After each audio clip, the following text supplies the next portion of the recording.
Greetings family, greetings brothers and sisters. I'm hoping that you are well wherever you are, and it's a lot of pain when you realize that we Africans are our own enemies. I mean, especially the young Africans. Well, our parents were brainwashed. They never understood what was going on, and we've seen that generation being sellouts. Like for example, they were involved in the killing of our best leaders.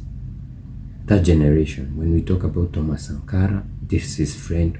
When we talk about Sylvanus Olympio of Togo, it is someone he knew, and even Lumumba and many others.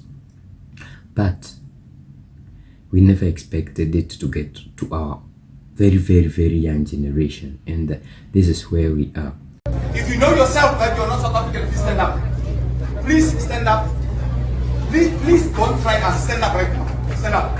Sister, are you South African? Are you South African? Because we are going to check everybody. Check them. Please, if you're not South African, come with me. Come.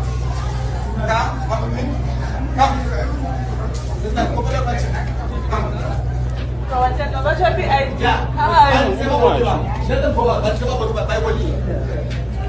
You guys are not South African, go out. You can go to Unjani, Block P there, or Mutila Hospital, go. Hey, fast. Because Zimbabwe, you run fast when you go to the border. Hurry.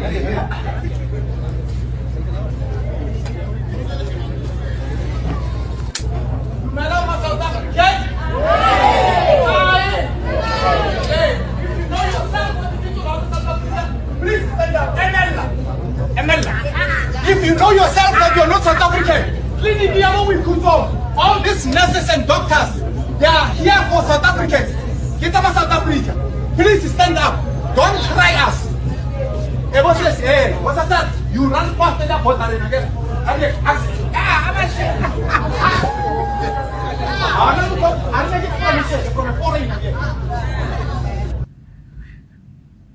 This video is crazy, and when I watched this video, I was like, man, what is happening in South Africa? South Africa is a country that is very, we can say, volatile, because it's still being colonized.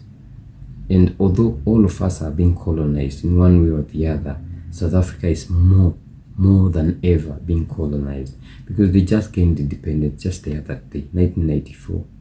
And like all African countries, except we can say like for the 3S countries which have managed to get their independence now, our countries have gone back to being neo-colonized. And when I talk about neo-colonized, where even your leader is not your leader, it's a gatekeeper. Your leader is a gatekeeper.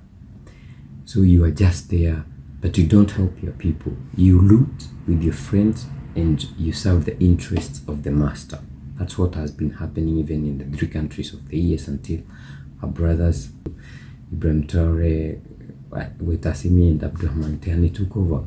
See, now South Africa is worse because these people never left. They own 70% of their land.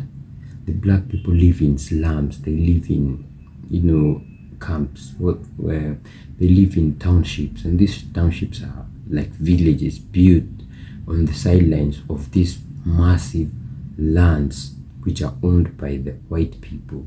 You understand? And instead of taking care of this, you are a young person and your work is to push out other African people.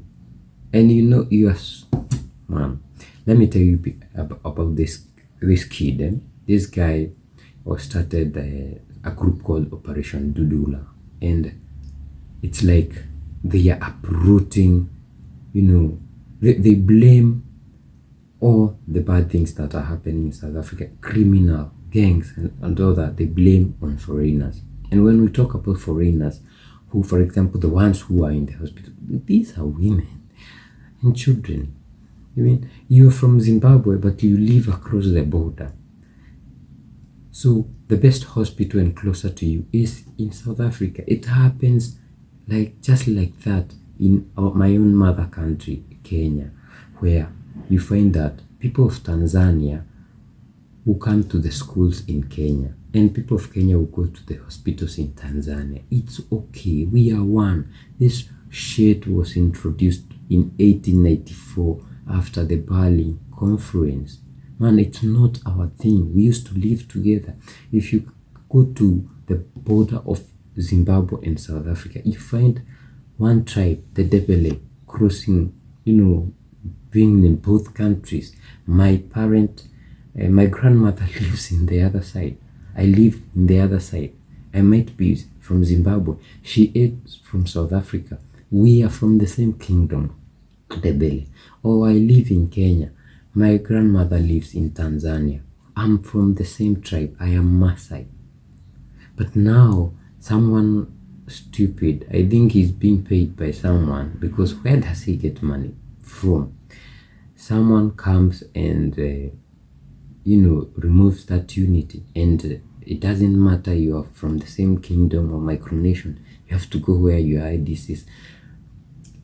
Our governments have failed us.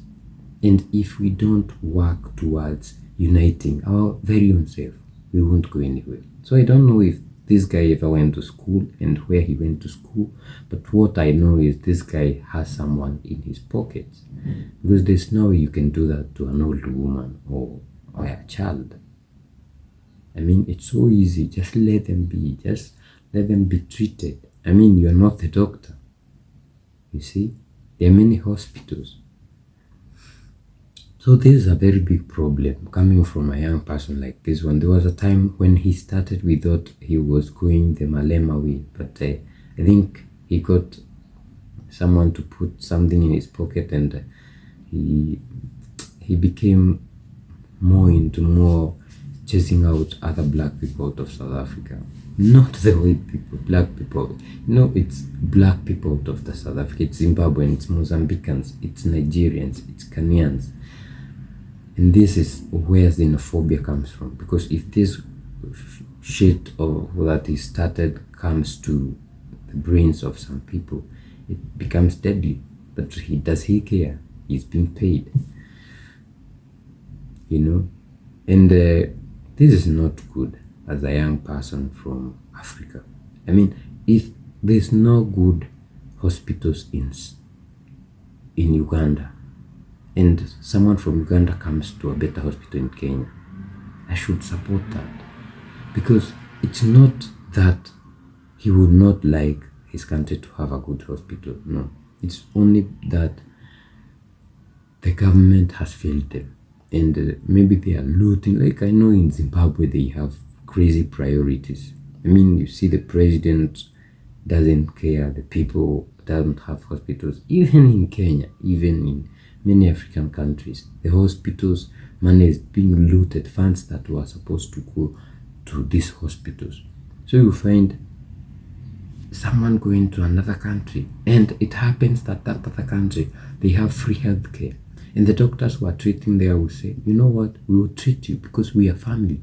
But someone comes, Operation Dudula, and chases people out. This is bullshit, man. Go back to school. So if you're in that group, you need to think twice, and you need to think about the priorities of Africa. They are, you should be fighting to have your people get land, not live in townships and slums and that. And that's, you are perfect. And working as housemates and home guards and all that. Work towards getting your people land. The 70% should be divided equally, like Robert Mugabe did in Zimbabwe. You black people should get their land, work on it. And Malema said, if a black person doesn't have land, you are useless. So most of the people there are like that, they don't have land. Work towards having them get land. Be in the opposition. Join, those people of like-minded who are fighting for the people, not fighting the people. Guys, let me know what you think in the comment section. This is sad, this is painful, this is crazy. If you'd like to support us, we have Buy Me a Coffee link in the description. We have super chats, we have super thanks, we have our merchandise on tpub.com. Republic stroke African bar, link in the description. We'll be amazed to have you buying our merchandise, and we see you in the next video. Bye bye.